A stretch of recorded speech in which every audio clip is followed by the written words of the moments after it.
Things I wish I knew before using bread yeast. I am well aware that bread yeast is not a good brewing yeast because bread yeast is not cultivated for brewing. It's cultivated for making carbon dioxide to give your bread lift. The people selling bread yeast do not care about the fermentation temperature preference of using that yeast in a wine. They don't care about esters and phenolics. They don't care about potential ABV. Is it capable of doing a 12-15% wine? Why would they care? Because it's made for bread. And so when you're home brewing, spend a little bit of extra money, and it's not even that much extra money, to get a brewing yeast, ale yeast, wine yeast, cider yeast, champagne yeast, to make sure that you have a yeast that's intended for brewing. And all those yeasts are documented, so you know what temperature range they prefer, what alcohol they will likely be able to ferment up to, and what flavors they might produce at certain levels of stress or certain levels of temperature that could improve or ruin your brew. Will bread yeast ferment your must or your wort into alcohol? Generally, yes. You have no idea how much alcohol it can produce. You don't have any idea how much nutrition it needs, but will it do it? Generally, yes. Will it taste good? Often no.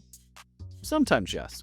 Wine yeasts are generally pretty highly specialized for things like red wines versus white wines, berry notes versus clean flavors, color and tannin extraction, specific ester profiles that might make it more floral or more fruity or have like a winey or punch to it, or a citrus note. And so you really want to choose a wine yeast that is specific to the recipe that you're making. You want to check that spec sheet to make sure it's going to work in what you're making.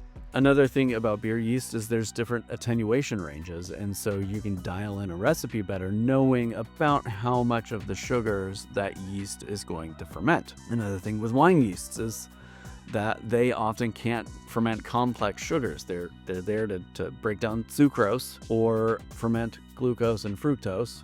And so if there's maltose or maltotriose or some other complex sugar in there, a wine yeast might not be able to do that. And you have no idea if your bread yeast comes from a wine yeast line or an ale yeast line. You just don't know what's in that packet. So you can't know how it's going to chew through the sugars in your brew. It is unpredictable. Bread yeast isn't necessarily always a disaster, but there are better yeasts out there that are going to give you something better and generally give it to you quicker.